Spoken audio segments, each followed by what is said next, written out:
सांगली जिल्ह्यातील सर्वात मोठं वस्त्र दालन, महांकाली कलेक्शन होलसेल दालन, नवरदेव नवरी आणि संपूर्ण परिवारासाठी लग्न बस्ता, आहेर साड्या आणि वेगवेगळ्या डिझाईन्स मध्ये भरपूर व्हरायटी, तेही होलसेल दरामध्ये, फक्त आणि फक्त महांकाली कलेक्शन मध्येच. आमच्यापेक्षा भरपूर व्हरायटी आणि डिस्काउंट तुम्हाला कुठेही मिळणार नाही. तेव्हा एकदा अवश्य भेट द्या. महांकाली कलेक्शन, महांकाली साखर कारखान्यासमोर, मेन रोड, कवठे महांकाळ.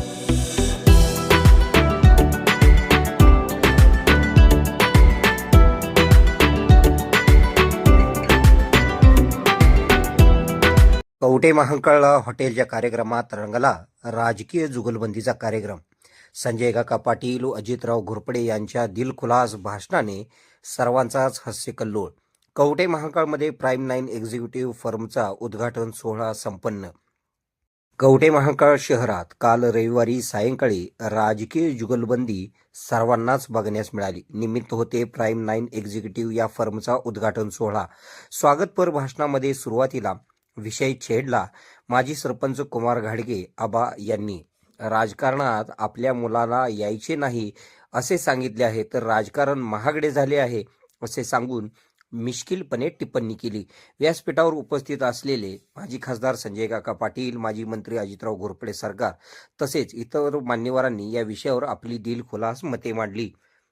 कार्यक्रमात संजय काका तर दिलखुलास बोलले. अवघ्या काही सेकंदात संजय काका सर्वांनाच हसवून गेले.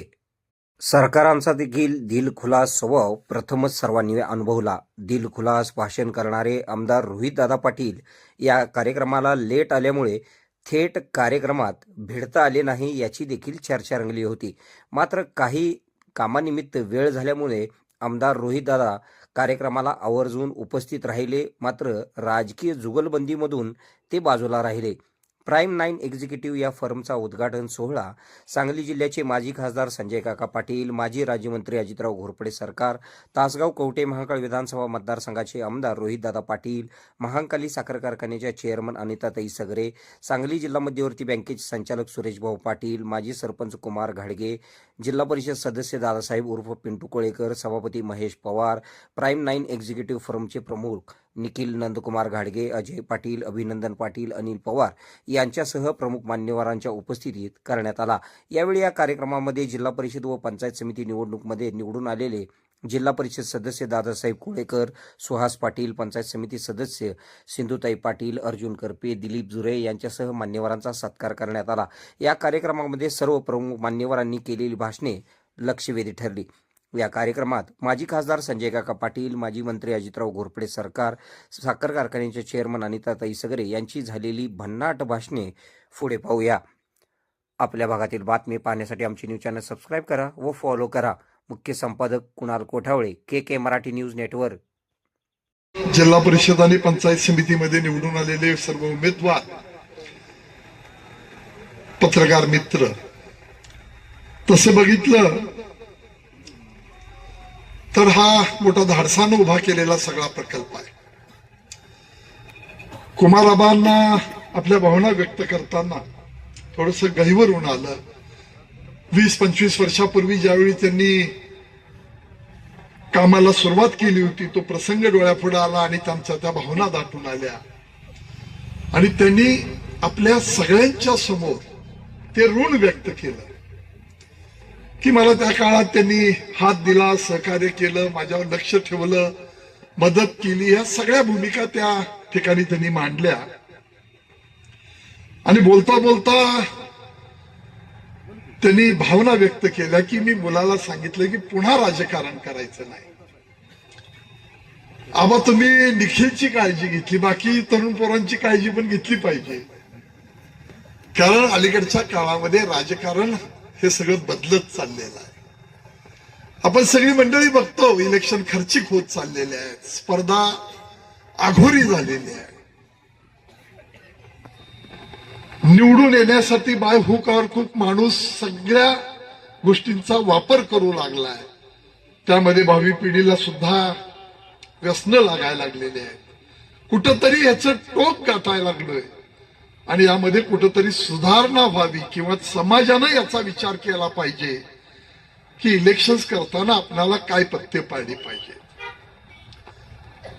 या ठिकाणी तुम्ही भावना व्यक्त करताना सांगितलं की आपला उद्योग केला पाहिजे, उद्योगात लक्ष दिलं पाहिजे, कारण उद्योग कसा यशस्वी होतो तर वेळेचं रूपांतर महादेवांना पैशामध्ये होतं, वेळ द्यावा लागतो. पूर्वी सरकार काही वेळा सांगायची की राजकारणामध्ये जेवढा माणूस वेळ देतो तेवढा जर स्वतःच्या उद्योगाला दिला तर तो खूप मोठा होईल आर्थिकदृष्ट्या. अलीकडच्या काळामध्ये लिस्टिंग वगैरे या सगळ्या गोष्टी बघतो. सांगलीमध्ये एक कंपनी आहे, कंपनीचा टर्नओव्हर 150 कोटी रुपये आहे आणि आज त्याचं मार्केट कॅप म्हणतात त्याला 4700 कोटी रुपये सरकार झालेला आहे. 100 रुपयाचा शेअर 1700 रुपयेपर्यंत गेला होता, तो 1400 पर्यंत आलाय. एवढ्या मोठ्या प्रमाणामध्ये नवे नवे उद्योगाची दालनं उभा राहायला लागलेली आहेत. शेअर लिस्टिंग करणं, त्याच्या पद्धतीनं पुढे जाणं, या सगळ्या गोष्टी आपल्याला करता येतात, पण त्यासाठी वेळ द्यावा लागतो. आणि राजकारणामध्ये जेवढा माणूस वेळ देतो,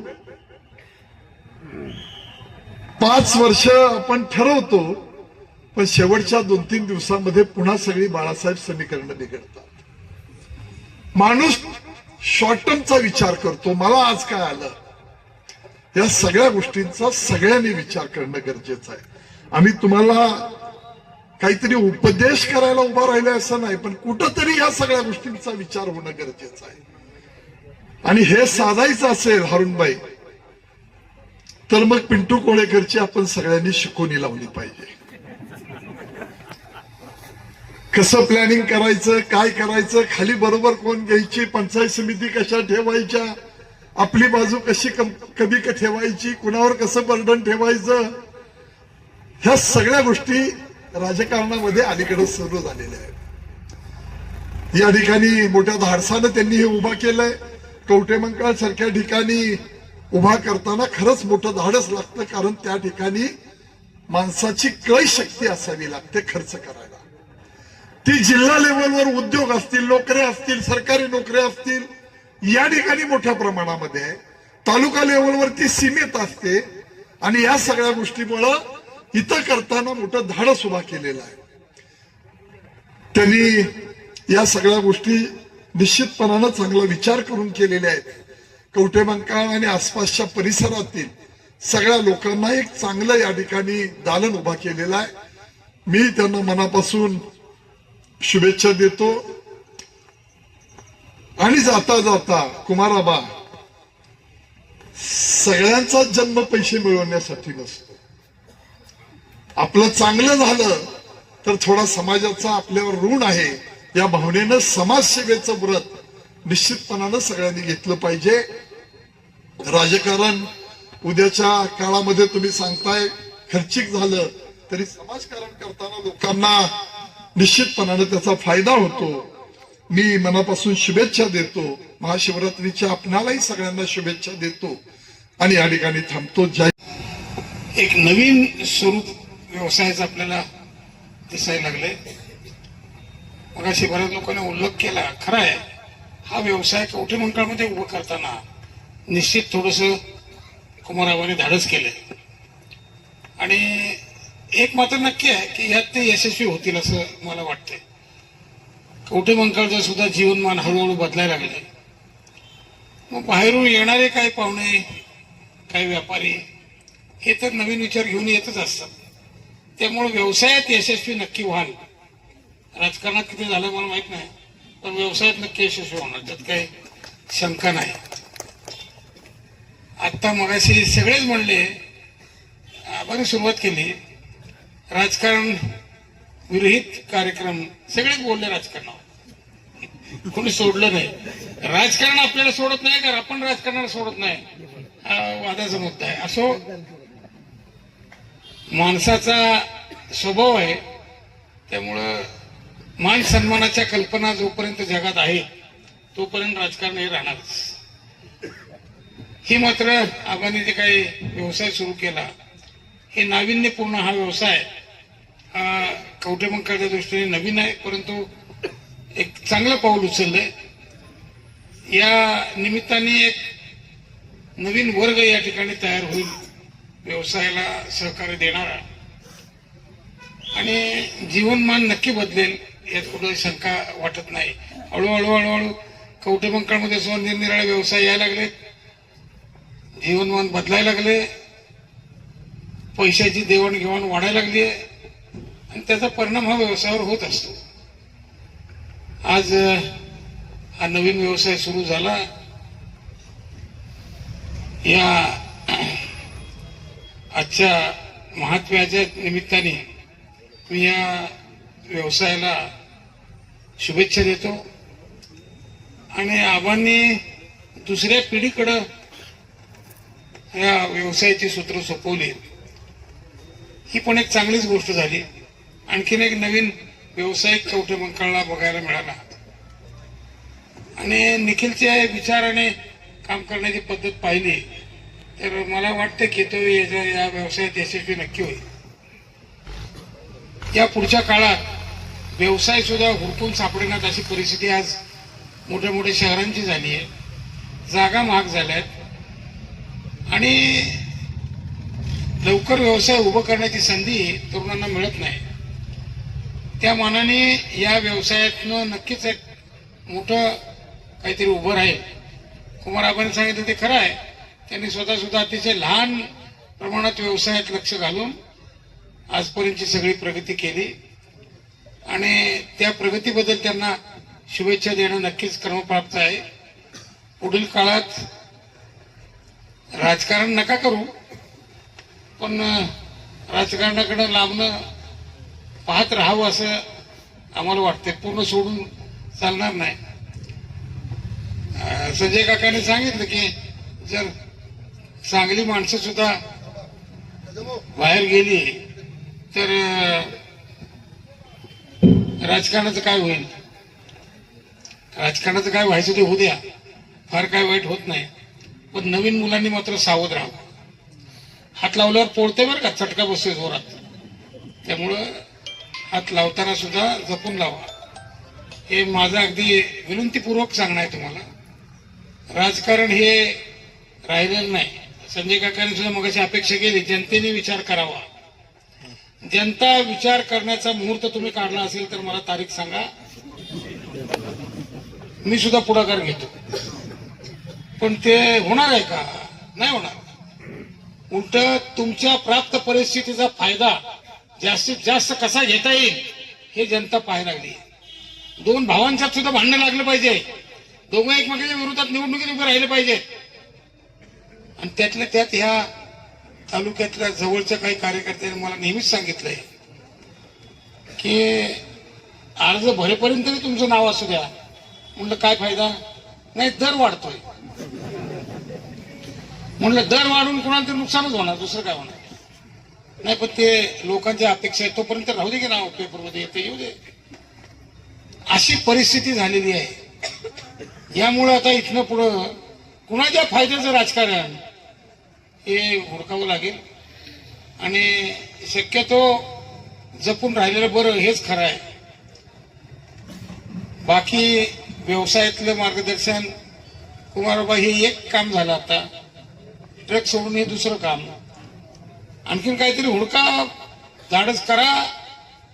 काही कुठं अडलं नडलं तर आहेच आम्ही, त्याला काही काळजी करायचं कारण नाही. व्यवसाय उभा राहतोय म्हणल्यानंतर काही लोकांच्या हाताला नक्कीच काम लागते आणि ते होणं गरजेचं असते. आणि म्हणून कुमारआबांचं उदाहरण आणखीन काही तरुणांनी घ्यावं आणि इथनं पुढच्या काळात अशाच पद्धतीने काही नवीन नवीन उद्योग उभं करण्यासाठी पुढे यावं. त्याच्यातलं मार्गदर्शन आणि सहकार्य हे नक्की देण्यासाठी आम्ही तत्पर आहोत. या एका दुसऱ्या व्यवसायातून काय होणार आहे असंच होत असतंय. लहान व्यवसायातूनच गाव किंवा माणूस मोठा होत असतो. आणि किर्लोस्कर महाराष्ट्रात आले ते कोकणातून आले. पहिल्या महिन्यात एक नांगराचा फाळ तयार केला होता. आज उद्योग कुठला कुठं गेला तुम्ही बघताय. जवळजवळ मला वाटते आपल्या देशातले निम्मे प्रांत आहेत की तिथे किर्लोस्करांचा हे नाही, व्यवसाय नाही असा एकही प्रांत राहिलेला नाही. तीच परिस्थिती या आपल्या जिल्ह्यातील चितळ्यांची आहे. एक झाऱ्याने एक पंच घेऊन आले होते कोकणात. आज कुठल्या कुठं उद्योग गेला ते पाहू शकता आपण. पण याला कारण एक आहे, एका माणसाच्या दृष्टिकोनातून वाढवलेला हा उद्योग. तिथं निवडणूक नव्हती म्हणून चितळ्यांना यश प्राप्त झालं. जिथं जिथं निवडणूक येईल तिथं वाटवायची शक्यता जास्त, हे नक्की आहे. त्यात काय वाद नाही. तुम्ही मान्य करा नाही तर नका करू. तुमच्या सगळ्यांच्या पेक्षा अनुभव एकट्याला जास्त आहे.